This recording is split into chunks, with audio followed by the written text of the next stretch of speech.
See, now what we are going to do is economic impact of British rule in India. British rule का economic impact क्या क्या हुआ था? The Indian administration was in British hand and was conducted in a manner subserving the interest of England. जो India का जो administration था ये सबको पता था किसके हाथ में था, ब्रिटिश के हाथ में था, ठीक है। और जो भी चीज़ हो रहा था वो इंग्लैंड के हित में हो रहा था, ठीक है। होम चार्जेस, यहाँ पे एक होम चार्जेस बहुत इंपॉर्टेंट है। तो यहाँ पे कि होम चार्जेस मतलब होता क्या है, एक वर्ड है होम चार्जेस। तो एनीवन हु नोस, नहीं भी पता है तो जानो, ये एक्सपेंडिचर है जो इंग्लैंड में हो रहा था। इंग्लैंड में एक्सपेंडिचर हो रहा था बाय सेक्रेटरी ऑफ स्टेट। कौन कर रहा था? Secretary of state, secretary of state. और किसके बिहाफ पे कर रहा था? इंडिया। इंग्लैंड में एक्सपेंडिचर हो रहा था, सेक्रेटरी ऑफ स्टेट कर रहा था इंडिया के बिहाफ पे, ठीक है। It includes dividend to the shareholder of East India Company, interest on public debt raised abroad, civil and military stores purchases. Interest and profit on private foreign capital were another leakage from national income system. Income आ रहा था, interest आ रहा था, profit आ रहा था foreign capital में, यहाँ पे भी सही तरीके से नहीं हो पा रहा था। For banking and insurance and shipping services India had to make huge payment. और बैंकिंग और बहुत सारे सर्विसेज में इंडिया को बहुत सारा ज़्यादा पेमेंट देना हो रहा था। तो यहाँ पे क्या है, द इंडियन एडमिनिस्ट्रेशन जो है वो कंट्रोल कौन किया था? British, and operated to benefit England. क्यों? ताकि बेनिफिट कर सके किसको? इंग्लैंड को, ठीक है। इंडियन एडमिनिस्ट्रेशन ब्रिटिश का कंट्रोल कर रही थी और वो ऐसे कर रही थी ताकि वो बेनिफिट इंग्लैंड को दे सके। This is evident in the concept of home charges, ठीक है। अगर आप कॉन्सेप्ट ऑफ होम चार्जेस देखोगे, which refers to expenses incurred by secretary of state in England on behalf of India. मतलब वो जो भी अपना एक्सपेंडिचर कर रहे थे ऑन बिहाफ ऑफ इंडिया, वो खुद कर रहे थे लेकिन वो इंडिया से पैसा काटते थे। This charges included dividend for East India Company share holders, interest on foreign डेब्ट एंड वेरियस एडमिनिस्ट्रेटिव कॉन्सेप्ट्स, ठीक है। और यहाँ पे in India, in British India, a term imperial preferences, imperial preferences एक इंपॉर्टेंट टर्म है। इंपीरियल प्रेफरेंसेस ये क्या है? Was often used for the concession granted to British imports in India. जब भी कंसेशन हो रहा था ब्रिटिश इंपोर्ट में, ब्रिटिश जो भी इंपोर्ट कर रहा था इंडिया, तो एक वर्ड यूज किया गया था। What was the word that was used? Imperial preferences. According to this, almost nil charges was levied on British import, but export was charged heavily. यहाँ पे क्या हुआ कि जो भी चार्जेस, ठीक है, हो रहा था ब्रिटिश के इम्पोर्ट पे, वो जीरो था। इम्पोर्ट पे जीरो चार्जेस लगा दिया गया और एक्सपोर्ट पे हेवी टैक्सेस लगा दिया गया, हेवी चार्जेस लगा दिया गया, so that they can benefit Indians, not they can benefit themself. Okay, ऐसा नहीं था कि वो इंडियंस को बेनिफिट कर सकते, no, it was not like that, it was to benefit themself, not to the Indians.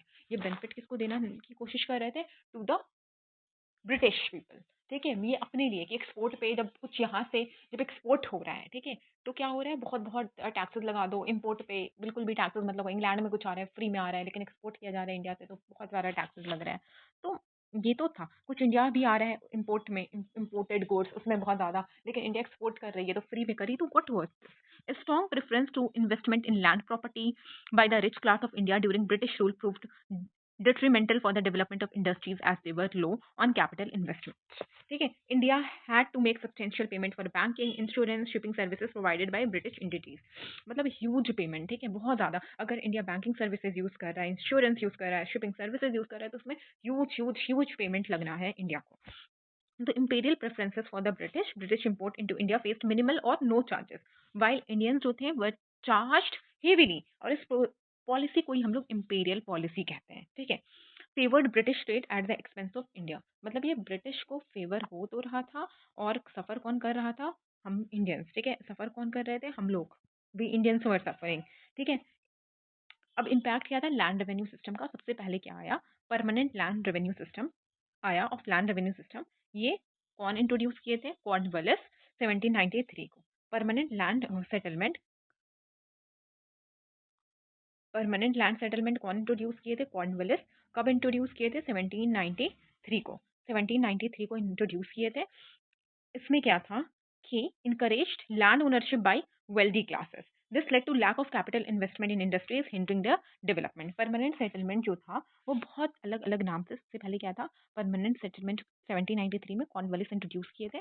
Permanent settlement हर जगह नए नए नाम से जाना जा रहा था, जैसे कि इस्तामारी, जागीरदारी, मालगुजारी, भिशवेदारी। ये कहाँ कहाँ लॉन्च हुआ था?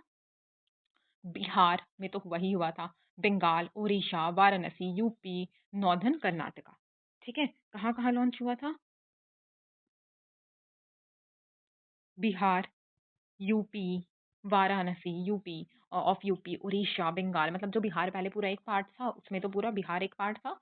बंगाल, यूपी, इस तरीके से याद कर लो। यूपी तो अलग था लेकिन फिर भी यूपी में भी, और नॉर्थर्न कर्नाटका, कर्नाटका के नॉर्थ वाले साइड में 1793 में ये लाया गया था। ठीक है। 19% of the British India was under permanent settlement. 19% जो ब्रिटिश इंडिया था किसके अंडर था? परमानेंट सेटलमेंट के अंदर था। A new section of zamindari was introduced as landowner who were to provide 10 by 11 of total revenue to the company and 1 by 11 revenue to their duties. 10 by 11 company को दो and 1 by 11 अपनी duties को दो। ठीक है। Overall the image suggest that British rule had negative impact on India. ठीक है। अब जैसे परमानेंट सेटलमेंट, यहाँ पे I already told you, permanent settlement 1793 Lord Cornwallis introduced. ठीक है। परमानेंट सेटलमेंट नए नए नाम से जाना जाता था, इस्तगमारी, जागीरदारी, मलगुजारी, बिश्तेवतदारी, और introduced in Bengal, Bihar, Orissa, Varanasi and which part of Karnataka? North part of Karnataka, parts of Karnataka, northern part of Karnataka. Question can be asked, you never know. Zamindars were recognized as permanent owners. Permanent क्या था किसका? जमींदार का। तो जमींदार जो थे वो लैंडलॉर्ड थे और उनको permanently as a owner categorise किया गया था। परमानेंट सेटलमेंट, जमींदार जो थे एक स्मॉल कैपिटलिस्ट थे। ठीक है। स्मॉल कैपिटलिस्ट भी थे और उनको परमानेंट ओनर्स डिक्लेयर किया गया था। नाउ ये जमींदार करते क्या थे? They were responsible for collecting the revenue from farmers and paying a fixed amount to the British government. ये फार्मर से रेवेन्यू कलेक्ट करते थे और फिक्स्ड अमाउंट जो था ब्रिटिश गवर्नमेंट को देते थे। जैसे 10/11 of total revenue of the company and were paid the rest 1/11 of the total revenue in their duties. 10/11 companies and 1/11 duties में पे किया जाता था। ये था रियोतवारी सिस्टम। ठीक है। थॉमस मुनरो इंट्रोड्यूस किए थे and Alexander Read. Thomas Munro and Alexander Read. Thomas Munro and Alexander Read introduced ryotwari system in Baramahal district of Tamil Nadu. Baramahal district, Baramahal district of Tamil Nadu, Tamil Nadu. Thomas Munro and Alexander Read कहाँ? ब्राह्मण डिस्ट्रिक्ट ऑफ तमिलनाडु में। Later on this type of settlement spread to Madras and some part of Bombay, east Bengal, Assam and Coorg. ठीक है। इसमें क्या implemented? Madras, part of Bombay, east Bengal, Assam and Coorg. इसमें farmers were directly responsible for paying revenue to the government. यहाँ पे कोई जमींदार बीच वाले नहीं थे, यहाँ पे डायरेक्टली फार्मर रिस्पॉन्सिबल है, रेवेन्यू पे करेगा गवर्नमेंट को। Rates were high and revenue collection भी बहुत ज्यादा स्ट्रिक्ट था। महलवारी सिस्टम कहाँ पे इंट्रोड्यूस हुआ था? मेनली महलवारी जो था सेंट्रल प्रोविंस, याद रखो सेंट्रल प्रोविंस। रियोतवारी अगर देखोगे तो ज्यादातर साउथ वाले साइड में आ रहा है रियोतवारी। ठीक है। और देखो रियोतवारी साउथ के साइड में आ रहा है, मद्रास, बॉम्बे, ईस्ट बंगाल थोड़ा उस साइड भी आ रहा है, आसाम एंड कूर्ग। ठीक है। कूर्ग क्या है? Part of modern Karnataka. According to this system क्या था? रोड को क्या दिया गया था? Ownership and rights to occupy the land and they were required to pay the revenue directly to the government. रोड्स को दे दिया गया था ओनरशिप ऑफ लैंड एंड उनका ये था कि उनको डायरेक्टली जो भी रेवेन्यू वो गवर्नमेंट को उनको पे करना है। By this system the farmer was owner of the land. इस सिस्टम के हिसाब से फार्मर क्या थे? ओनर ऑफ द लैंड थे। A total of 51% of British area was under this settlement. 51% of British area जो था इस सेटलमेंट के अंडर आता था। कितना? 51%। 51% किसके अंदर आता था? 51% रियोतवारी। और वहां पे हम लोग क्या पढ़े? महलवारी में कितना परसेंट आता था? याद है? अभी तुरंत पढ़े हो ना? सोचो। देखो अभी कभी कभी क्या होता है ना कि इंसान पढ़ता तो है लेकिन वो जब आगे जाता रहता है तो वो भूल जाता है। 19% of the British India was under permanent settlement and 51% under revenue settlement. Easy. The rate of land tax in this system was very high. Recovery of agricultural rent was also heavy. Mahalwari system क्या था? Unit for revenue settlement in the village और the महल। ठीक है। ये UP, central province and Punjab में prevail करता था।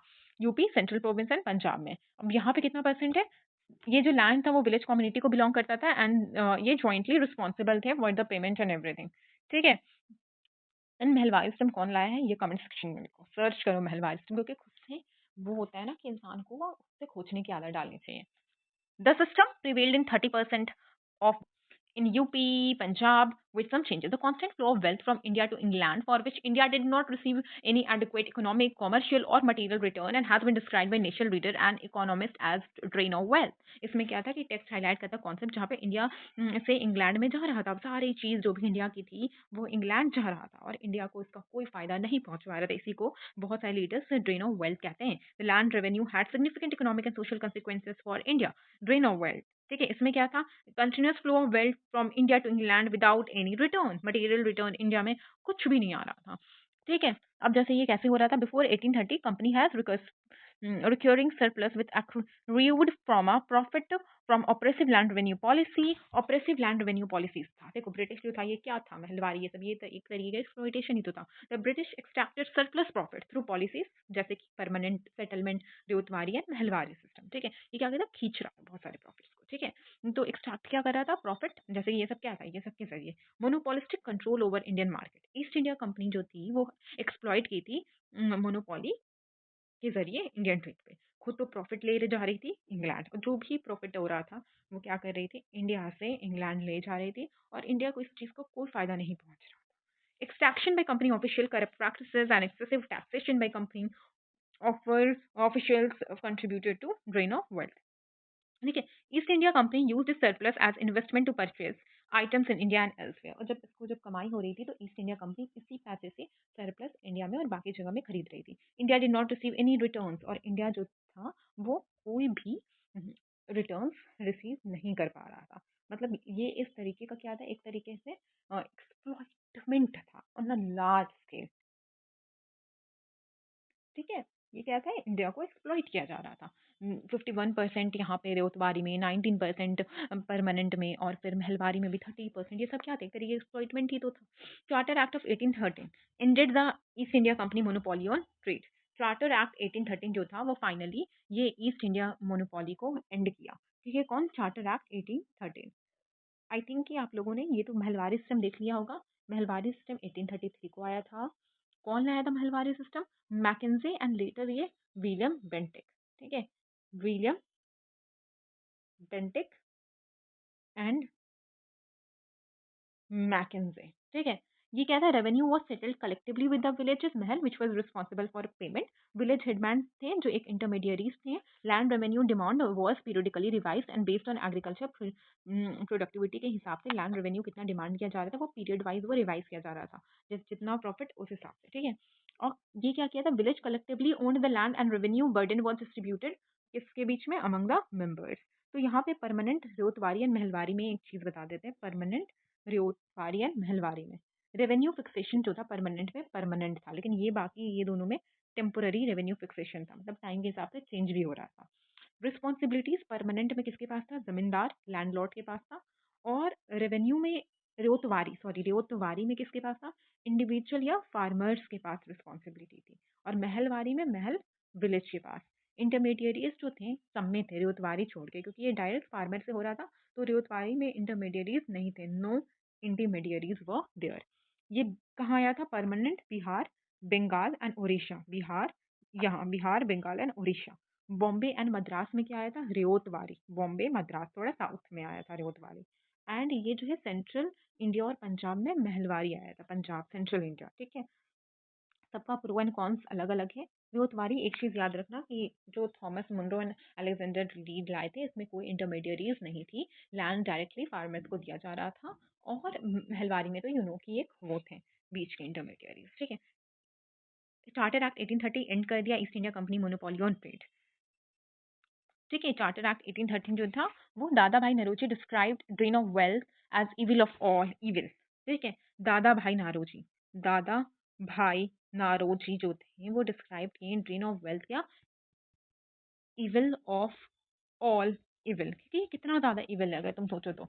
And ये मेन काउथ था इंडिया के पॉवर्टी का, क्योंकि ये बहुत इविल है कि आप ले जा रहे हो इंडिया का वेल्थ एंड यहाँ पे इंडिया को कुछ नहीं बच रहा है। तो दादा भाई नरोजी गुस्से में यूज किया evil of all evil. Dadabhai Naoroji was the first and most important propounder of drain of wealth theory का नाम आएगा तो दादा भाई नरोजी सबसे पहले।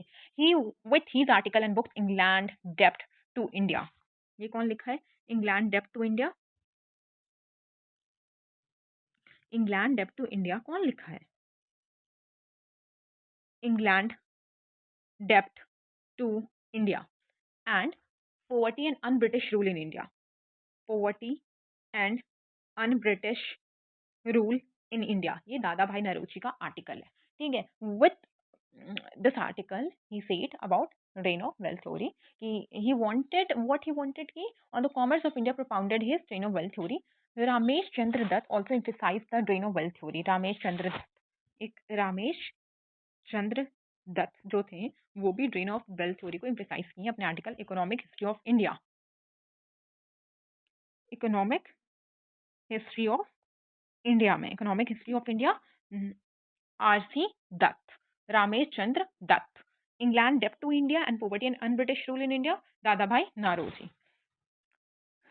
Ramesh Chandra Dutt also emphasized the drain of wealth theory. He, in his article Economic History of India, proposed that half of annual GDP of India is being outflowed every year. कि half of India's GDP हमेशा हर साल जा रहा है. Indian National Congress 1896. Indian National Congress 1896 ने accept किया drain theory in Calcutta session and announced that the real cause of famine and poverty of Indian nation is ongoing drain of wealth for the previous 100 years. अब Indian National Congress 1896 ने drain of wealth theory Calcutta session में accept कर लिया कि ये जो 100 साल का जो गरीबी आया है देश में वो ब्रिटिश रूल की वजह से ही आया है. कौन से सेशन में एक्सेप्ट किया, ये क्वेश्चन आएगा. Calcutta, Indian National Congress 1896 Calcutta में. तो Syed Ahmad Khan was loyal towards British, ठीक है, वो ब्रिटिश के लॉयल थे. एंड ही टोल्ड कि he believed that the development of Muslim community could take place with British government only. And according to him development British community का British के ही rule में हो सकता है. Dadabhai Naoroji along with WC Banerjee established London India society. London India society, London India society, ठीक है. London India society ये हम लोग बाद में करेंगे दूसरे वीडियो में. लंदन इंडिया सोसाइटी कब हुआ? 1865 में. कौन किए? दादा भाई नारोजी एंड WC बैनर्जी, ठीक है. 1865 में हुआ in London India society. London India society दादा भाई नारोजी एंड WC बैनर्जी इस चीज को किए, ठीक है. दादा भाई नारोजी क्या थे? were the first Indian to be elected to the British House of Commons on the ticket of Liberal Party 1892. British house of common के पहले इंडियन थे जो यहाँ पे इलेक्ट हुए थे और ये मेंबर भी थे लिबरल पार्टी 1892, ठीक है. अब यहाँ पे ये है कि होम चार्जेस क्या है. तो which of the following constituted home charges? Fund used to support the Indian offices in London, of course. Fund used to pay salaries and pensions of British personnel engaged in India. और क्या? Purchase of military stores, expenditure of India of establishment, India on डेप्ट, India on railway capital investment, army pay जो expenditure हो रहा था. अब the staple commodities of export by East India Company were cotton, silk, saltpetre and opium. Cotton, silk, saltpetre and opium. Cotton, silk, saltpeter and opium. Imperial preference क्या था? Special privilege on British import in India. There was no independent development of industries in India during British rule because of absence of heavy industries. There was no independent development of industries in India because there was no heavy industries. Economically, one of the result of British rule in India in 19th century was commercialization of Indian agriculture. Commercialization of Indian agriculture. British economic policy is distinguishing in India. British economic policy जो है वो disgusting है in India, ठीक है. British economic policy India में बहुत ज़्यादा disgusting है, ठीक है. डिस्गस्टिंग कौन बुलाया था? ब्रिटिश इकोनॉमिक पॉलिसी जो इंडिया में है, इट वाज कार्ल मार्क्स. अब generally India had a favourable balance of trade during British rule. The drain of wealth took the form of unrequired export, and Indian national movement exposed the economic exploitation of India by the British rule. Drain theory, of course, Dadabhai Naoroji, poverty and un-British rule in India. Dadabhai Naoroji, leader, do not believed in brain of drain theory. Drain theory. Sir Syed Ahmed Khan and critics of colonialism. तीनों ही थे critics में. Like Naoroji थे, अय्यर भी थे और RC Dutt वकील लिखे थे. सुब्रमण्यम अय्यर भी थे, Subramaniam Iyer. Theory of economic drain of India during British rule, Dadabhai Naoroji. Process 1913 में डी इंडस्ट्रियलाइजेशन का प्रोसेस स्टार्ट हुआ था 1813 में. And abolition of monopoly trade of East India Company से रिलेटेड था वो. When was the first tea company in Assam established? 1839 में first T company Assam में इस्टेब्लिश हुआ था. 1839 में आसाम में पहला टी कंपनी इस्टेब्लिश हुआ था 5 लाख में. 5 लाख और इसका हेड क्वार्टर कहाँ था? नजीरा। और ये बहुत ओल्डेस्ट भी है, ठीक है। In British ryotwari land revenue collection was prevailed in south India. Ryotwari south India. English introduce ryotwari system for the first time in Madras presidency, ठीक है। रेतवारी सिस्टम कहाँ पे इंट्रोड्यूस हुआ था? रेतवारी मद्रास प्रेसिडेंसी में। The Rotwari system was introduced in British rule in Madras and Bombay Presidency, started by Thomas Munro. It was started by whom? Thomas Munro. 1885. In 1885, the right of tenants of land in Bengal and Bihar were given to Bengal Tenancy Act. ठीक है, 1885 में right of tenants on land Bihar and Bengal में were given to Bihar Tenancy Act. कौन correct है? Regarding permanent settlement in Bihar, right of ownership of land was made hereditary and transferable for the zamindar. The land revenue collection system applied in Bihar, the right of ownership of land जो भी थे वो क्या था? Right of ownership of land वो hereditary था and transferable for the zamindar, ठीक है। This system ensured fixed amount of revenue for the company. ये हेरिडिटरी था। परमानेंट सेटलमेंट जो था बिहार में हेरिडिटरी था। Zamindars were required to issue patta in permanent settlement 1973, which were not issued by many of the zamindars, ठीक है, because there was no official to check upon the zamindars. एक reason था for not issuing pattas by many zamindar was that कोई official check नहीं था जमींदार का permanent settlement का। They were required to give 1/11 part of the revenue collection to the official, बस 1/11 जो है वो ऑफिशियल्स को दे दो।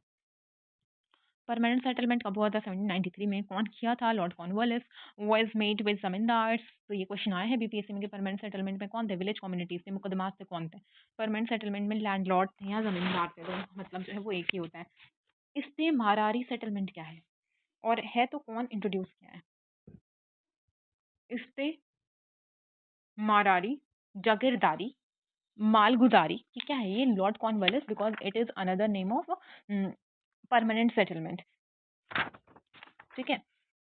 तो परमानेंट सेटलमेंट का आई टोल्ड यू कि बहुत सारा नाम है। तो it was started by Lord Cornwallis because permanent settlement of land revenue is the another name of istimrari, istimrari, जागीरदारी,